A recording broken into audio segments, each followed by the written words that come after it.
Hello everyone, ఎలా ఉన్నారు? నేను మీ Archana. Welcome to my channel. మన కిచెన్ అర్చస్ రెసిపీస్కి easy and new traditional recipes కోసం మన ఛానల్ని లైక్ చేయండి, షేర్ చేయండి. అలాగే కొత్త వాళ్ళు ఎవరైనా చూస్తున్నట్టయితే సబ్స్క్రైబ్ చేసుకోండి, పక్కనే ఉన్న బెల్ ఐకాన్ని క్లిక్ చేసుకోండి. మసాలా పెటీస్ పావ్ చాలా టెంప్టింగ్గా ఉంది కదా. టెంప్టింగ్గా ఉండడమే కాదు, చాలా టేస్టీగా కూడా ఉంటుంది. సమోసా, పానీపూరి, రగడ పెటీస్, దహీపూరి, ఇలా చాలా రకాల స్నాక్స్ అయితే ఉంటాయి కదా. వాటితో పాటే ఈ స్నాక్ కూడా చాలా ఫేమస్ ముంబైలో. మరి ఈజీగా ఈ మసాలా పెటీస్ పావ్ ఎలా చేయాలో చూసేద్దామా? వీడియో స్టార్ట్ చేద్దాం. Let's go. 25 ఎండుమిర్చి తీసుకొని వేడి నీళ్ళు వేసేసి మూత పెట్టేసి ఒక 10 నిమిషాలు పక్కకు ఉంచుకుందాం. ఆ లోపల మిగతా ప్రాసెస్ చూద్దాం. కడాయి కొంచెం హీట్ అయిన తర్వాత ఒక స్పూన్ పచ్చిమిర్చి వేసుకుందాం. మీకు కావాలి అంటే సన్నగా తరిగి కూడా వేసుకోవచ్చు. అలాగే అల్లం వెల్లుల్లి పేస్ట్ 1/2 టీ స్పూన్ వేసుకుంటున్నాను. కొన్ని సెకండ్లు వేగిన తర్వాత ఉప్పు రుచికి తగినంత వేసుకుందాం. పసుపు 1/2 టీ స్పూన్ వేసుకొని పచ్చివాసన పోయేంత వరకు ఈ మసాలా మొత్తం కలుపుతూ మీడియం ఫ్లేమ్లో ఫ్రై చేసుకుందాం. నేను ఆల్రెడీ 2 మీడియం సైజు ఆలు ఉడికించి మ్యాష్ చేసి పెట్టుకున్నాను, అది వేసుకుంటున్నాను. ఈ మిశ్రమం మాడిపోకుండా లో ఫ్లేమ్లోనే అడ్జస్ట్ చేసుకొని వేయించుకోవాలి. ఆలు మిశ్రమం గట్టిపడిన తర్వాత గ్యాస్ ఆఫ్ చేసుకొని పక్కన ఉంచుకుందాం. ఈ మిశ్రమం చల్లారేంతలోపు మిగతా ప్రాసెస్ చూద్దాం.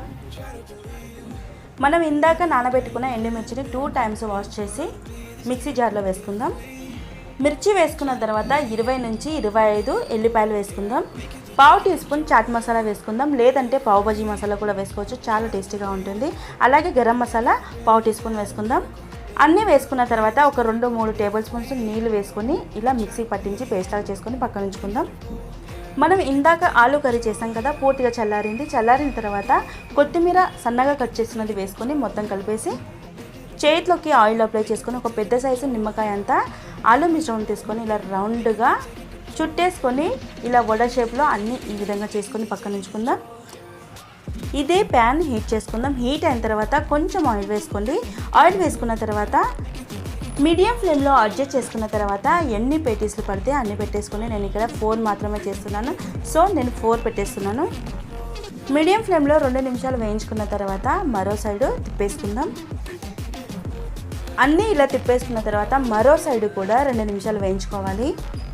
మీడియం ఫ్లేమ్లోనే ఫ్రై చేసుకోవాలి, లో ఫ్లేమ్లో అసలు చేసుకోకూడదు. లో ఫ్లేమ్లో చేసినట్టయితే పేటీస్ గట్టిపడకుండా విరిగిపోతాయి, కాబట్టి మీడియం ఫ్లేమ్లోనే ఫ్రై చేసుకోవాలి. అన్నీ ఫ్రై చేసుకున్న తర్వాత అన్నీ తీసేసుకొని పక్కన ఉంచుకుందాం. మళ్ళీ ఇదే ప్యాన్లో మనం ఇందాక ఎండుమిర్చి చట్నీ చేసాం కదా, అది వేసేసుకుందాం. ఎండుమిర్చి పేస్ట్ వేసుకున్న తర్వాత కొంచెం బటర్ కానీ లేదంటే ఆయిల్ కానీ వేసేసుకోండి. బటర్ వేసినట్లయితే చాలా టేస్టీగా ఉంటుంది. లో ఫ్లేమ్లో మాడిపోకుండా కలుపుతూ ఫ్రై చేసుకోండి. మంచి స్మెల్ వచ్చినప్పుడు సన్నగా కట్ చేసుకున్న కొత్తిమీర వేసుకొని కలుపుకుందాం.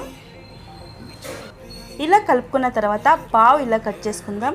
ఇలా కట్ చేసుకున్న పావుని మసాలా మొత్తం పట్టేటట్లు ప్రెస్ చేస్తూ లో ఫ్లేమ్లో 5 సెకండ్స్ వేయించుకుందాం. 5 సెకండ్స్ వేయించుకున్న తర్వాత తిప్పేసుకుందాం. మసాలా అంతా 2 వైపులా పట్టేటట్లు చూసుకోండి. స్పైసీగా చాలా టేస్టీగా ఉంటుంది. మరోవైపు తిప్పేసుకున్న తర్వాత మళ్ళీ ఒక 5 సెకండ్స్ వేయించుకుందాం. పావ్ అవైలబుల్గా లేకుంటే బ్రెడ్ కానీ లేదంటే బన్ కూడా యూజ్ చేసుకోవచ్చు. అన్నీ ఇలా చేసుకున్న తర్వాత ఇప్పుడు ఎలా సర్వ్ చేయాలో చూసేద్దాం. ఫ్రై చేసుకున్న పావులో పెటీస్ అలాగే ఆనియన్స్, టమాటో 2 పెట్టేసి సర్వ్ చేసుకోవటమే. మరి స్పైసీ మసాలా పెటీస్ పావ్ మీకు నచ్చిందా? నచ్చితే లైక్ చేయండి, షేర్ చేయండి, సబ్స్క్రైబ్ చేసుకోండి, పక్కనే ఉన్న బెల్ ఐకాన్ని క్లిక్ చేసుకోండి. సో ఇవాల్టి రెసిపీ ఇది. మరో మంచి రెసిపీతో మళ్ళీ కలుద్దాం. అంతవరకు bye and take care, be cool.